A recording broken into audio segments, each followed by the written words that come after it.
Assalamualaikum warahmatullahi wabarakatuh. Perkenalkan, nama saya Jumaidah dengan NIM 1962-2012 dari kelas akuntansi pagi 1 semester 6. Nah, di sini saya membuat video guna pemenuhan tugas. Kali ini tugas dengan tema sumber-sumber dari dana bank.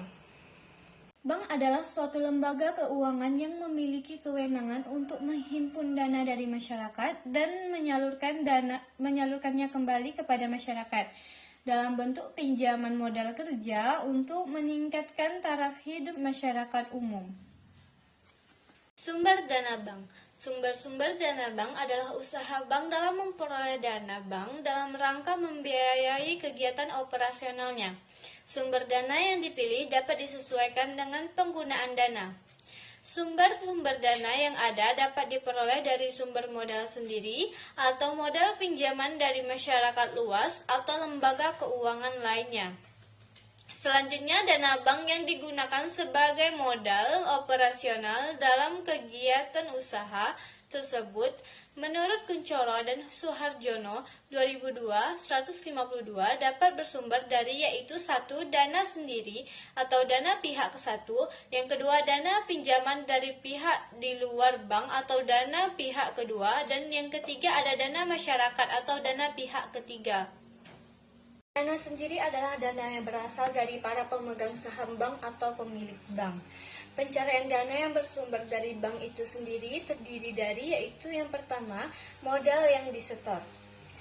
Modal yang disetor yaitu jumlah uang yang disetor secara efektif oleh para pemegang saham pada waktu bank berdiri. Pada umumnya, modal setoran pertama dari pemilik bank sebagian digunakan untuk sarana perkantoran, pengadaan peralatan kantor, dan promas untuk menarik minat masyarakat. Yang kedua ada cadangan-cadangan, yaitu sebagian dari laba bank yang disisihkan dalam bentuk cadangan modal dan cadangan lainnya yang akan dipergunakan untuk menutup timbulnya risiko di kemudian hari. Cadangan ini dapat diperbesar apabila bagian untuk cadangan tersebut ditingkatkan atau bank mampu meningkatkan labanya. Yang terakhir ada laba yang ditahan atau salon laba, yaitu bagian laba yang menjadi milik pemegang saham akan tetapi oleh Rapat Umum Pemegang Saham RUPS diputuskan untuk tidak dibagi dan dimasukkan kembali dalam modal bank. Pinjaman dari pihak di luar bank atau dana pihak kedua.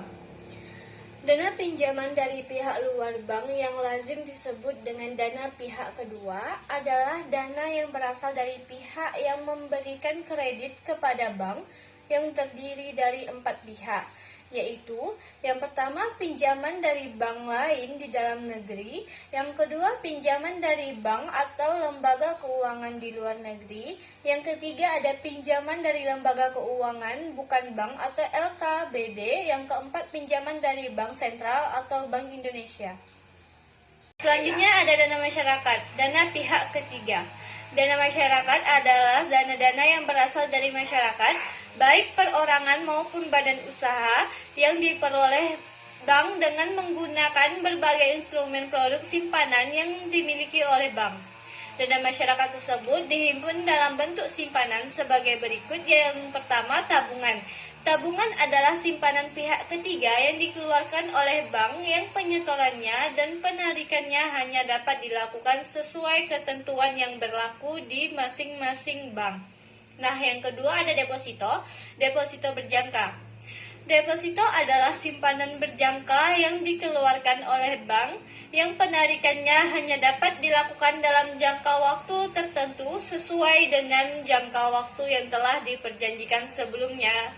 Deposito dibedakan menjadi dua, yaitu deposito berjangka dan sertifikat deposito. Yang ketiga ada giro. Giro adalah simpanan pihak ketiga kepada bank yang penarikannya dapat dilakukan setiap saat dengan menggunakan cek, surat perintah pembayaran lainnya, atau dengan cara pemindahan bukuan. Selanjutnya ada penggunaan dana bank. Dana yang berhasil dihimpun oleh bank justru akan menjadi beban apabila dibiarkan begitu saja tanpa ada usaha alokasi untuk tujuan-tujuan yang produktif. Dana yang telah dihimpun bukanlah dana yang semuanya murah, tapi sebagian besar adalah dana yang menimbulkan kewajiban bagi bank untuk membayar imbalan jasa berupa bunga. Berdasarkan kebutuhan tersebut dan juga untuk memperoleh penerimaan bank dalam rangka menutup biaya-biaya lain serta mendapatkan keuntungan, maka bank berusaha mengalokasikannya dana dalam berbagai bentuk aktiva dengan berbagai macam pertimbangan. Budi Santoso dan Triandaru 2006-102 sebelum bank memutuskan untuk memilih suatu bentuk aktiva tertentu dalam pengalokasian dana yang telah berhasil dihimpun, banyak hal yang harus dipertimbangkan, yaitu risiko dan jangka waktu. Penggunaan atau pengalokasian dana bank menurut Kuncoro dan Soeharjo 2004-217 secara umum dibagikan menjadi dua, yaitu aktiva yang tidak menghasilkan. Aktiva yang tidak menghasilkan merupakan penempatan dana bank dalam aset yang tidak menghasilkan secara finansial. Akan tetapi penempatan tersebut harus dilakukan oleh bank untuk memenuhi kewajiban kepada nasabah dan untuk kepentingan bank sendiri. Nah, selanjutnya ada aktiva yang menghasilkan aset. Penghasilan aktiva yang menghasilkan merupakan penempatan oleh dana bank dalam aset yang dihasilkan pendapatan untuk menutup biaya-biaya yang dikeluarkan oleh bank. Dari aktiva inilah bank mengharapkan adanya selisih atau margin, keuntungan dari kegiatan pengumpulan dana, penyaluran dana. Kesimpulannya yaitu sebagai lembaga keuangan, maka dana merupakan persoalan yang paling besar. Tanpa dana, bank tidak dapat menjalankan fungsinya sebagai perantara keuangan dan sebagai lembaga yang memperlancar arus lalu lintas pembayaran. Karena bank merupakan jantung dan urat nadinya perdagangan dan pembangunan ekonomi suatu negara.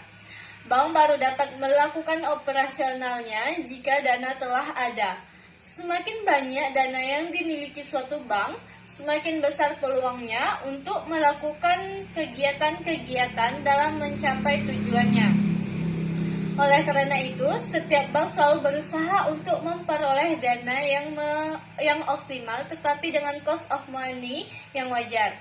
Nah, dana yang berhasil diperoleh dari bank berbagai sumber akan digunakan untuk berbagai pembiayaan, khususnya ke dalam aktiva-aktiva yang dapat menghasilkan keuntungan, seperti pembiayaan kredit, penanaman dana, dan usaha-usaha lainnya. Di sisi lain, dana yang berhasil dihimpun oleh bank justru akan menimbulkan beban apabila dibiarkan begitu saja tanpa ada usaha alokasi untuk tujuan yang produktif. Dana yang dihimpun bukanlah dana yang semuanya murah, tapi sebagian besar adalah dana dari deposan yang menimbulkan kewajiban bagi bank untuk membayar imbalan jasa berupa bunga. Baiklah, sekian video pemenuhan tugas saya. Terlebih dan terkurangnya saya mohon maaf. Saya akhiri dengan wabillahi taufiq wal hidayah. Wassalamualaikum warahmatullahi wabarakatuh.